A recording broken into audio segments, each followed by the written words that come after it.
함께 나눌 하나님의 말씀은 신약성경 누가복음 22장 14절로 20절까지 말씀입니다. 누가복음 22장 14절로 20절까지 말씀. 제가 말씀을 읽을 때 19절과 20절은 함께 말씀을 읽도록 하겠습니다. 때가 이르매 예수께서 사도들과 함께 앉으사 이르시되 내가 고난을 받기 전에 너희와 함께 이 유월절 먹기를 원하노라. 내가 너희에게 이르노니 이 유월절이 하나님의 나라에서 이루기까지 다시 먹지 아니하리라 하시고 이에 잔을 받으사 감사기도 하시고 이르시되 이것을 갖다가 너희끼리 나누라. 내가 너희에게 이르노니 내가 이제부터 하나님의 나라가 임할 때까지 포도나무에서 난 것을 다시 마시지 아니하리라 하시고 또 떡을 가져 감사기도 하시고 떼어 그들에게 주시며 이르시되 이것은 너희를 위하여 주는 내 몸이라. 너희가 이를 행하여 나를 기념하라 하시고 저녁 먹은 후에 잔도 그와 같이 하여 이르시되 이 잔은 내 피로 세우는 새 언약이니 곧 너희를 위하여 붓는 것이라. 아멘. 이 시간에는 애인의 양상 우리 하나님 앞에 찬양드리겠습니다.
고맙습니다.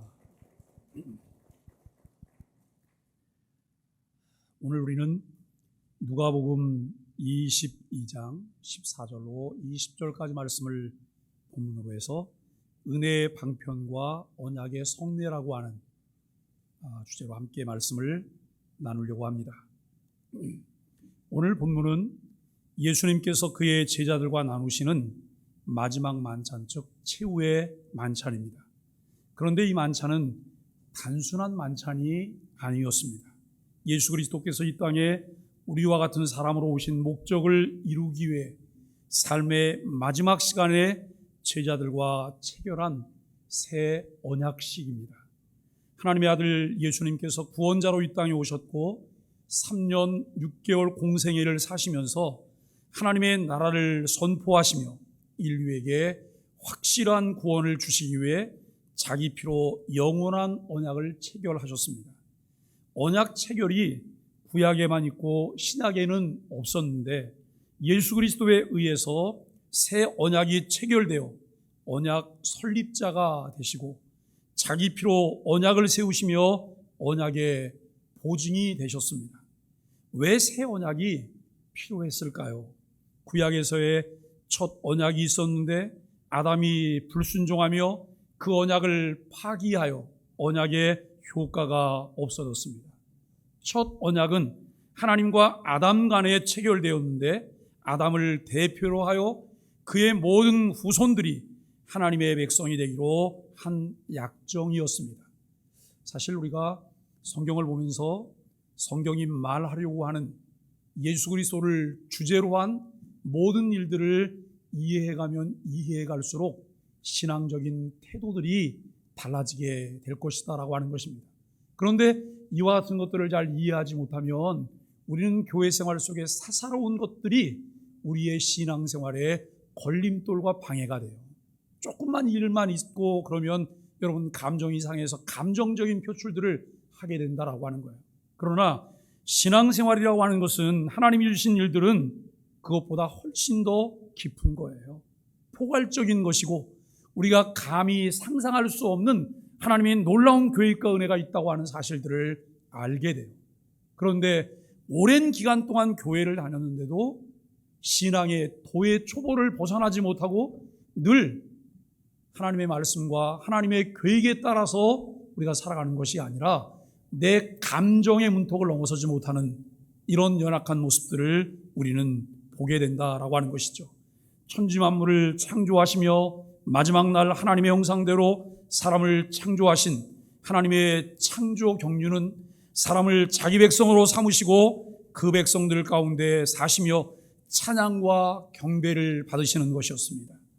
아담의 불순종과 범죄로 첫 인류와 맺으셨던 언약은 파기되었고 백성들이 창조주만을 하나님으로 섬기는 것이 무너졌습니다. 에덴에서 쫓겨나고 하나님을 떠나 살던 인류를 구원하시려고 하나님은 자기 아들을 세상에 보내셔서 사람이 되어 십자가에서 피 흘리심으로 죄값을 다 지불하셨습니다. 이렇게 죄값을 지불하시며 값으로 인류를 사심으로 구원하셨습니다. 이 일을 위해 이루신 과정들을 살펴보며 우리들이 하나님의 백성 되는 일들이 얼마나 귀하고 값진 것인지를 알아야 합니다.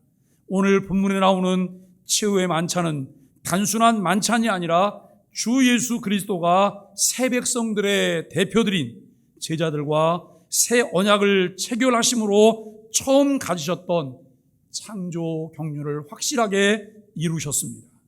인류와 언약을 맺으시고 하나님 나라를 백성으로 살게 하시려는 것이 하나님의 계획입니다. 예수 그리스도께서 삼위 하나님을 대표하여 새 백성의 대표인 제자들과 새 언약을 체결하셨습니다. 이 언약은 영원한 언약이고 최종적인 언약입니다. 구약의 수많은 언약들이 피로 체결되었지만 그것은 다 짐승의 피로 세운 언약들이기 때문에 잠정적이고 임시적인 언약들이었습니다. 그것은 장차 완성될 예수 그리스도를 언약 당사자로 한 새 언약을 위한 것들이었습니다. 예수님께서 새 백성의 대표인 제자들과 세운 언약은 모형으로 이루어진 구약의 언약들과는 다른 원형이며 완전한 언약입니다. 이 언약 체결로 하나님이 인류를 구원하시려는 그 약속으로 체결했던 모든 언약이 성취되었습니다. 새 언약은 구약에서 아담과 체결하고 그 후 이스라엘 백성들과 체결한 모든 언약의 성취이고 완성입니다. 새 언약을 체결한 새 백성들에게는 이 언약에 의한 구원의 적용만 있습니다. 이미 이전에 인류가 시작될 때 하나님이 아담과 맺어 인류를 자기의 백성으로 삼기로 하신 언약의 성취입니다. 첫 언약이 언약의 당사자인 아담의 불순종으로 파기되었지만 하나님은 미쁘심으로 첫 언약을 지키시고 자기의 뜻을 이루기로 하셨습니다. 사람들은 모든 것이 상대적이고 조건적이지만 하나님은 하나님이 하셨던 언약에 신실하셔서 그것을 그대로 이루신다는 말씀을 우리가 항상 상기해 보아야 할 것입니다. 유한한 인간은 다시 하나님과의 언약 당사자가 되어서 그 언약의 효력을 회복할 수 없습니다. 삼위 하나님, 성부, 성자, 성령께서 구원 협약을 통해서 첫 언약을 유지해 가기로 하셨습니다. 여기 무슨 첫 언약, 그 다음에 삼위 하나님의 구원 협약, 이게 도대체 무슨 말이냐. 오랫동안 교회를 다녔는데도 이런 것에 대한 생각이 아무것도 없어요. 그러니까 당장 내 입에 달면 삼키는 거, 쓰면 뱉는 거예요. 내가 나오고 싶으면 나오고 나오기 싫으면 안 나오는 거예요. 그런데 여러분, 하나님께서 아담을 언약의 당사자로 해서 첫 번째 언약을 맺으셨잖아요. 그 언약을 맺으실 때 이제 하나님의 대리자로 에덴 동산의 모든 것을 관리하고 다스리고 통치할 수 있도록 하셨어요. 고난을 주신 거예요.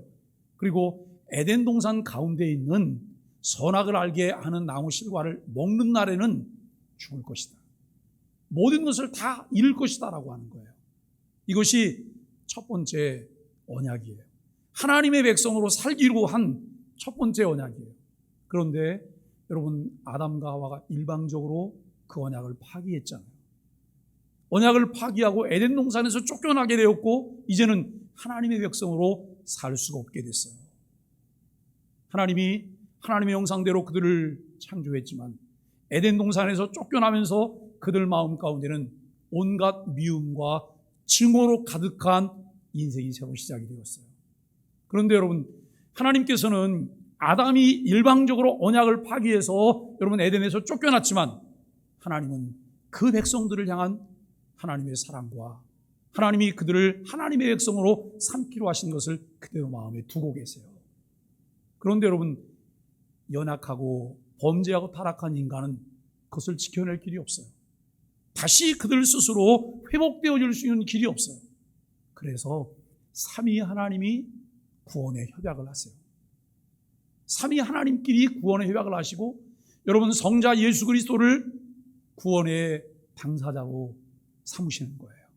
이러면서 여러분, 이제 이 일들이 시작되었고 그리고 이제 이 성자 예수 그리스도를 구속의 중보자로 새 인류와 새 언약을 맺어서 언약을 완성하실 뿐만 아니라 반역하여 하나님을 떠났던 백성들을 자기 백성으로 삼기로 하셨다는 거예요. 이런 것들이 이해가 되면 신앙생활이 그저 내 주변에서 일어나는 삶의 감정 때문에 여러분 했다가 그만뒀다가 떠났다가 다시 돌아왔다 그럴 만한 것이 아니라는 거예요. 새 언약은 구속의 중보자의 피로 세워졌습니다. 성자 예수께서 사람의 몸으로 이 땅에 오시고 그가 언약의 설립자로 자신이 대속의 제물이 되어 쏟게 되는 자기의 피로 언약을 체결하여 그 언약의 보증이 되셨습니다. 누구든지 그의 피를 믿으면 확실하게 구원되므로 하나님의 백성이 되어 하나님을 섬기게 됩니다. 이것이 창조의 목적이며 하나님의 구속 경륜입니다. 아브라함을 비롯한 모세의 언약도 피로 설립이 되었습니다. 그 모든 언약 체결의 방식은 반드시 피인 생명을 걸고 이루어지는 언약들이었습니다. 새 언약도 피인 생명으로 세워지는데 예수 그리스도께서 자기 피로 세우셨습니다. 그 이전에는 상징물인 짐승을 잡아서 짐승의 피로 생명을 건 언약을 했던 것이죠. 그러나 이 새 언약은 예수 그리스도가 자기 피로 세우신 언약입니다.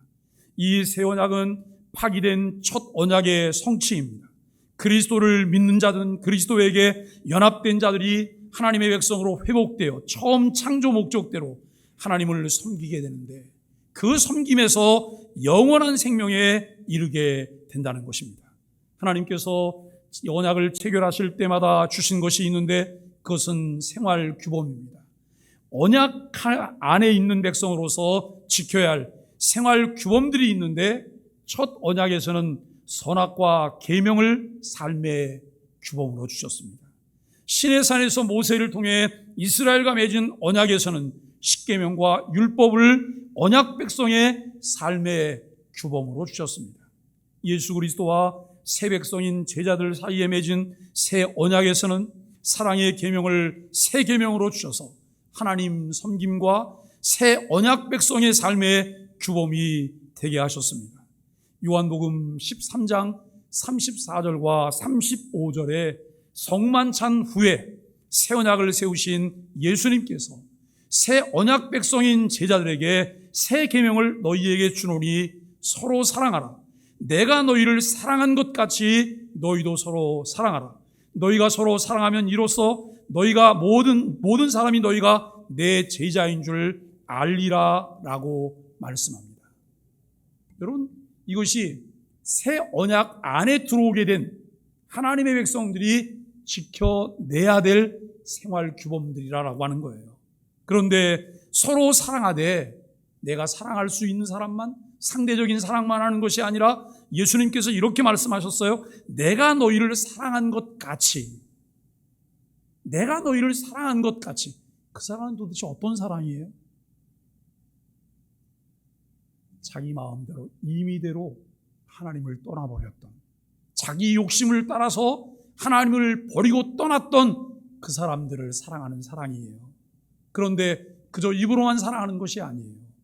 행함과 진실함으로 자기 생명을 내어주면서까지 자기를 희생하고 헌신하면서 섬기는 사랑이었다라고 하는 것을 말씀하고 있습니다.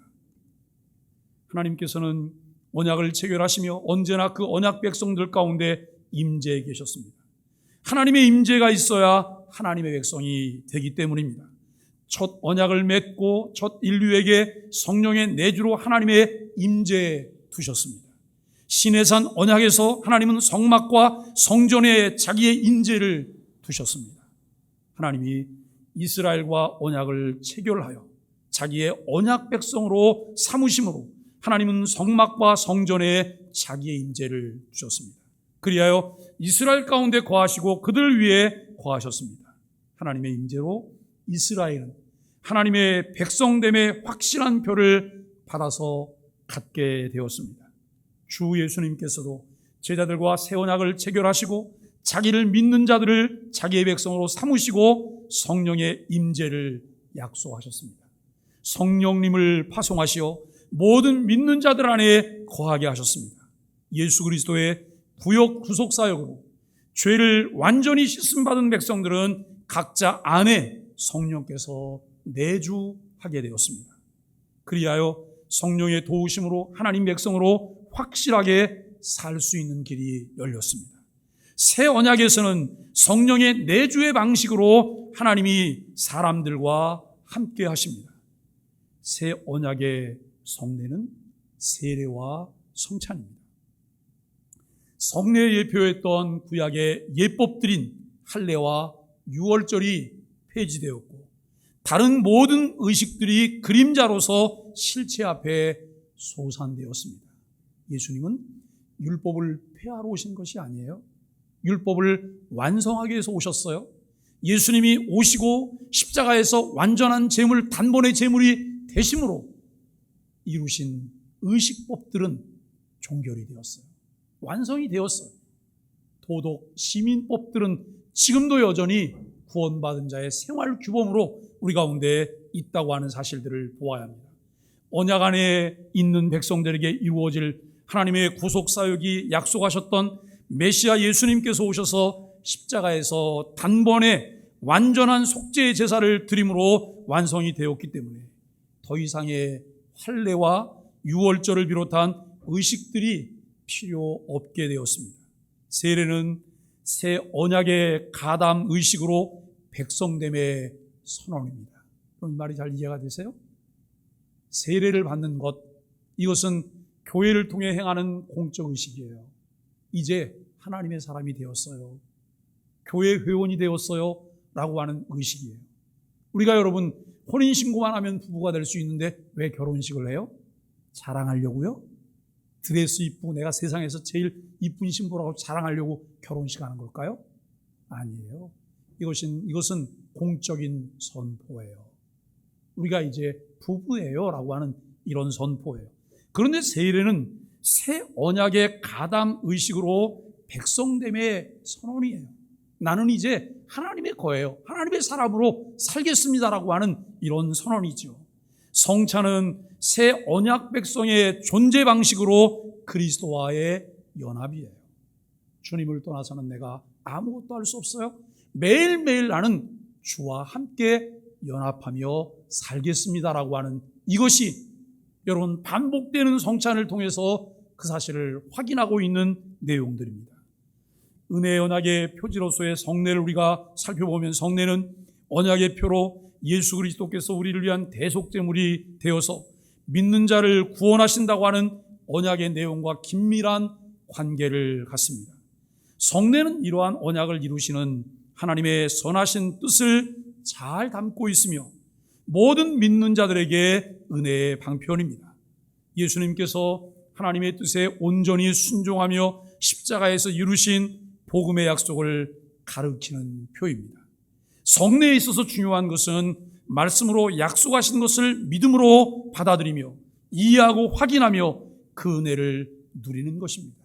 구약에 많은 언약의 표들이 다양하게 있지만 할례와 유월절을 공적이고 대표적인 언약의 표지로 가르쳐주고 있습니다. 신약에서는 예수님과 맺은 새 언약을 통해 구약의 할례와 유월절이 세례와 성찬으로 바뀌었습니다. 의식은 옛 언약이 새 언약으로 성취됨에 따라 바뀌었지만 의식이 가르치는 본질은 동일하다라고 하는 것이죠.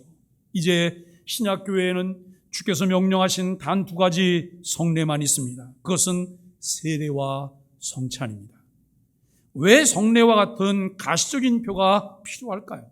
성례가 필요한 이유를 간단하게 설명하면 성도들의 믿음이 연약하기 때문입니다. 성례는 말씀을 확인하는 것이 아니라 우리가 가진 믿음을 확립하는 것입니다. 성례와 말씀과의 관계에서 성례는 말씀이 아니라 말씀을 가리키는 표일 뿐입니다. 그렇기 때문에 말씀은 성례가 없어도 말씀 그 자체로 온전하죠. 그러나 성례는 말씀 없이는 무의미합니다. 인간이 가진 믿음은 연약하여 하나님이 정하신 성례라는 수단을 통해서 신앙적 유익을 얻게 되며 신앙이 견고해져요. 여러분, 말씀은 독립적이에요. 그런데 성례는 독립적이지 않아요. 성례는 반드시 말씀과 함께 이 일이 진행되어져요. 그리고 이 성례를 통해서 하나님은 우리에게 신앙적 유익을 얻게 해요. 세례와 성찬이라고 하는 하나님의 약속들을 우리가 상기하면서 그것을 마음 가운데 믿고 내가 하나님의 소유된 백성이며 나는 그리스도와 연합된 자로 살아갈 때 성령님의 도우심을 통해서 하나님의 백성으로 하나님의 나라를 누릴 수 있다고 하는 사실들을 우리에게 다시금 상기하게 만들어주는 거예요. 그저 교회가 성찬식을 한다고 하니까 오늘 빵도 먹고 오늘 포도주도 좀 마시지? 근데 이 포도주는 포도주스냐 아니면 이게 정말 포도주냐? 또 어떤 포도는 이건 너무 알코올기가 좀 많은 것 같아. 여러분, 그 생각밖에는 없어요. 그렇다면 과연 그에게 성찬에 참여한 것 때문에 주어지는 신앙적인 유익이 있을까요? 아무 유익이 없어요. 그냥 떡 먹고 포도주 한 잔 마신 거 그거로 끝이에요. 그러나 우리가 여러분 그 내용들을 잘 살펴보고 그것을 사모하며 약속을 믿고 갈 때, 하나님을 신뢰하고 나갈 때 하나님이 약속하셨던 그 약속들이 남의 것이 아닌 내 것이에요. 하나님께서 이렇게 말씀하셔요. 너는 내 것이라. 너는 내 것이라. 내가 너를 지명하여 불렀기 때문에 너는 내 것이라고 말씀하세요. 예수님이 이렇게 말씀하시잖아요. 너희가 나를 떠나서는 아무것도 할 수 없습니다. 그런데 여러분, 우리가 얼마나 많은 부분, 이 말이 무슨 말인지도 모르고 내 행위를 통해서 주님의 몸을 찢는 일을 합니까? 교회가 가장 중하게 다루는 죄가 있어요. 그것이 두 가지예요. 첫째, 이단이에요. 두 번째, 교회 분리죄예요. 교회 분리죄. 여러분, 이단, 교회 분리죄, 이것은 무엇입니까? 그리스도의 몸을 찢어내는 거예요. 우리가 예수 그리스도를 주로 믿고 고백하게 되었기 때문에 그리스도와 한 몸이 되었고 그의 몸의 지체가 되었어요. 그런데 거짓을 가르치는 이단을 통해서 그 사람으로 주를 떠나게 만들어요. 그리고 여러분, 우리가 교회 안에 이 분리하는 죄를 통해서 그의 몸을 떠나게 만들어요. 여기도 교회가 있고 저기도 교회가 있다고 여러분 생각하죠? 모든 세계의 교회는 하나예요. 한 몸이에요. 예수 그리스도를 머리로 하고 그의 몸의 지체로서 우리가 하나예요. 그런데 우리는 내 기분과 내 감정에 따라서 교회를 찢기도 해요. 얼마나 여러분 이것이 가벼운 일이에요. 또 우리가 조금 더 깊이 생각해 보면 이것이 얼마나 큰 무지에서 나오는 거예요. 그 무지와 가벼움이 나를 완악하게 만들고, 그리고 여러분 나를 완고하게 만들고 고집스럽게 만들어간다는 사실들을 우리는 알아야 할 것입니다. 우리는 여러분 성례는 말씀과 기도처럼 은혜의 방편으로 연약한 믿음을 도와주고 강화시켜주는 역할을 한다고 하는 것이죠. 성례는 반드시 말씀과 함께 행해야 하고, 세례는 단 한 차례로 영원한 효력이 있지만, 성찬은 성도들의 신앙 강화와 그리스도와의 연합, 성도 간의 유기적 연합과 사랑을 위해서 자주 시행하게 됩니다. 성찬은 교제의 표이기 때문에 지속적이고 반복적으로 시행하며 믿음으로 성찬에 참여합니다. 첫째, 성찬의 의미는, 성찬은 무엇인가를 나타내기 위한 표인데 그리스도 안에서 주어진 구원의 실체를 늘 가리키고 있습니다. 그 구원의 실체는 성경에 기록되어 계시되었고 믿음으로 획득할 수 있으며, 성례는 이것을 통해 믿음을 강화시켜주는 역할을 합니다. 성찬은 떼어 먹는 떡과 부어서 마시는 잔입니다. 이것은 찢겨진 그리스도의 살과 흘리신 피입니다. 이 성찬이 나타내는 것은 그리스도와 연합 안에 있는 구속의 은총인데, 이 약속을 믿는 사람들은 그리스도와 연합과 교제를 힘쓰게 되는 것이죠.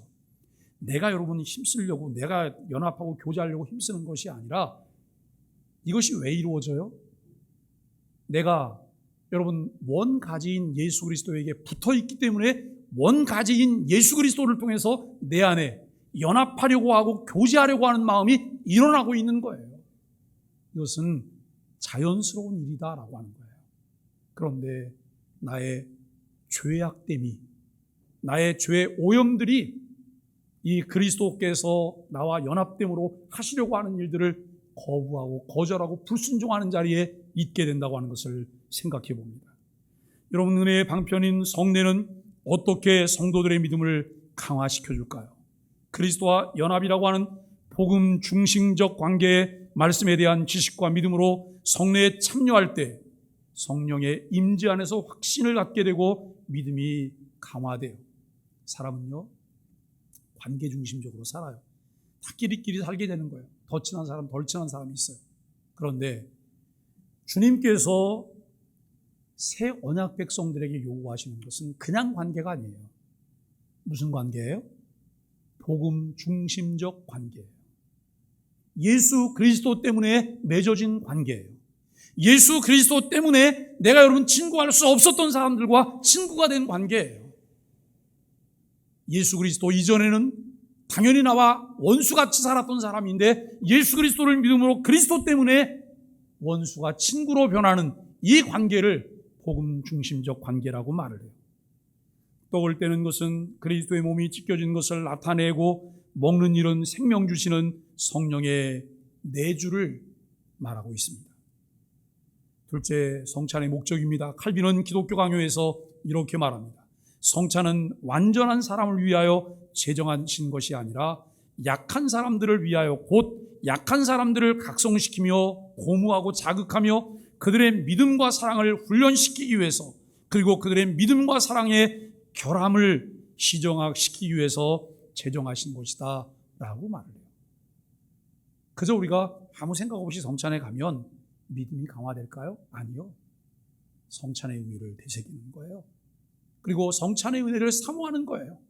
그리고 기도하면서 성찬에 참여해요. 똑같은 성찬을 했어요. 똑같은 여러분 빵을 먹고 똑같은 포도주를 마셨어요. 그리고 똑같은 집례자에 의해서 성찬이 이루어졌어요. 그런데 어떤 이는 깊은 은혜가 그 안에 있는 것을 생각하면서 감격스러워해요. 어떤 이는 아무런 감동이 없어요. 왜 이런 차이가 일어날까요? 우리는 성찬을 통해서 성찬이 주는 목적이 무엇인가를 상기해 보아야 될 것입니다. 성찬은 말씀이 가르치는 복음의 실제들을 가르치게 하고 눈에 보이는 표가 되게 함으로 성령을 통해 믿음을 강화시키려고 하는 목적으로 제정이 되었습니다.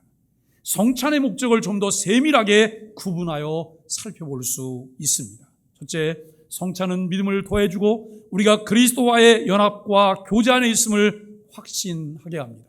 둘째, 성찬의 목적은 받아 누리는 은총을 응답하도록 하는 데 있습니다.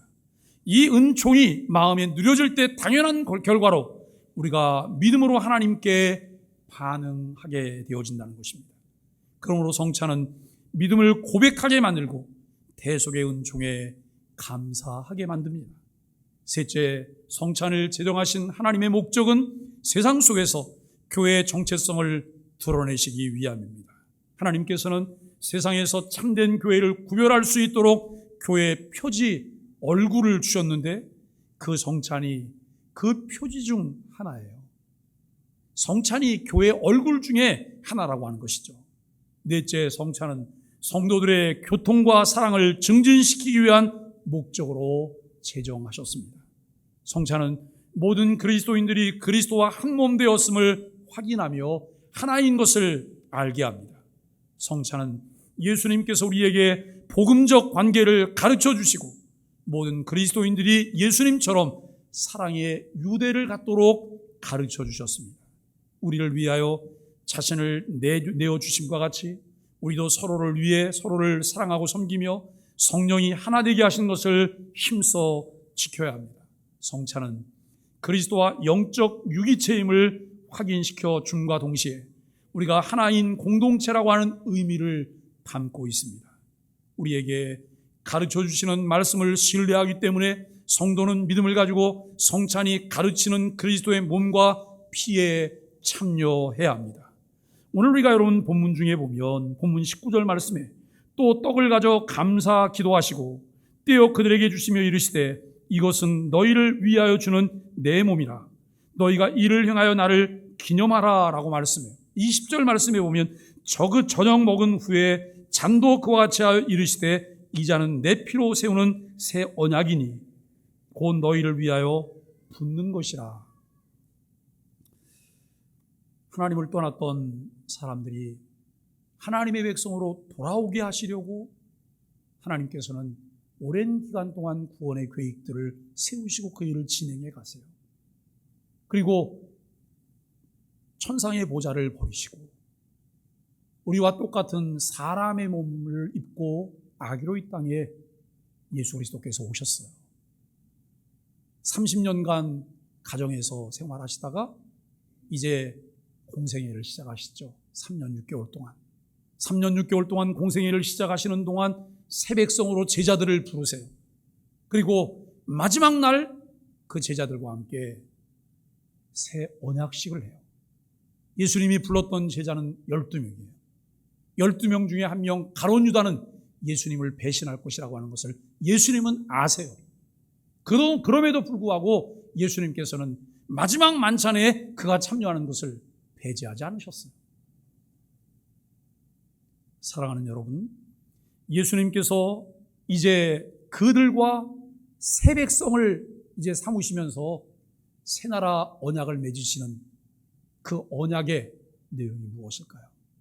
자기의 생명을 걸고 자기의 생명을 내어주면서 진행하신 것이죠.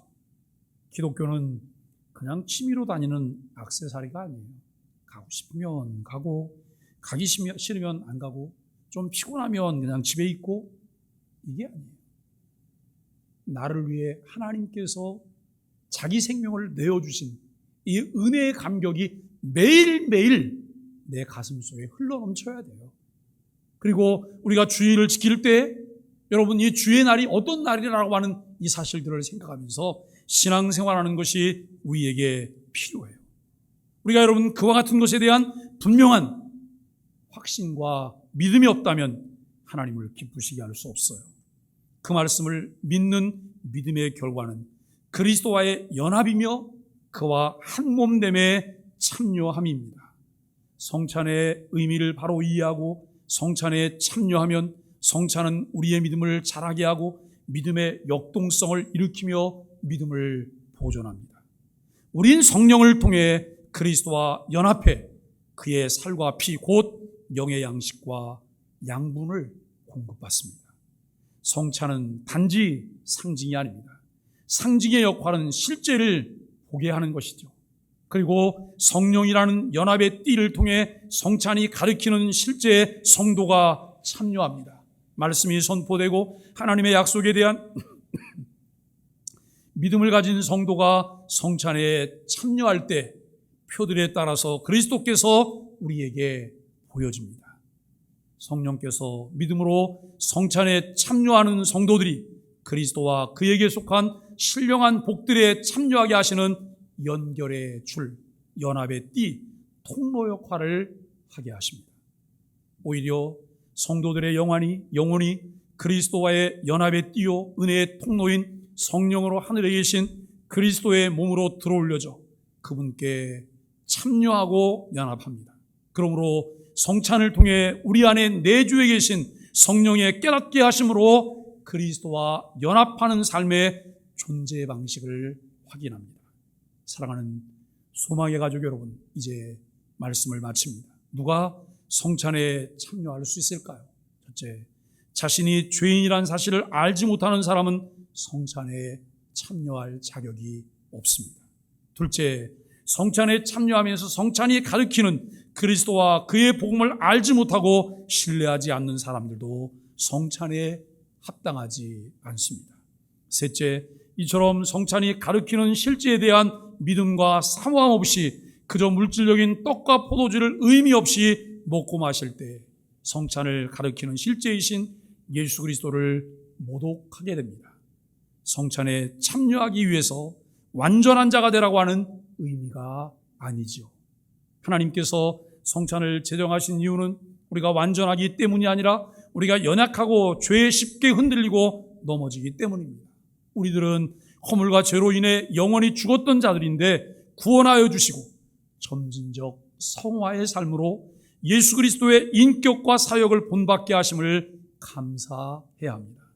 새백성이 되게 하시고 새백성의 생활 규범을 주신 복음적 사랑을 우리도 삶에서 실천할 수 있도록 성찬을 통해 우리의 연약함을 도우시고 믿음을 강하게 하심을 감사하면서 성찬에 참여해야 합니다. 오늘 성례 주일을 지키며 하나님이 주신 언약의 소중함을 묵상하고 참 예배자로 예배하며 그리스도께서 주신 그 사랑을 실천하는 소망의 가족들이 되시기를 예수 그리스도의 이름으로 간절히 축복합니다.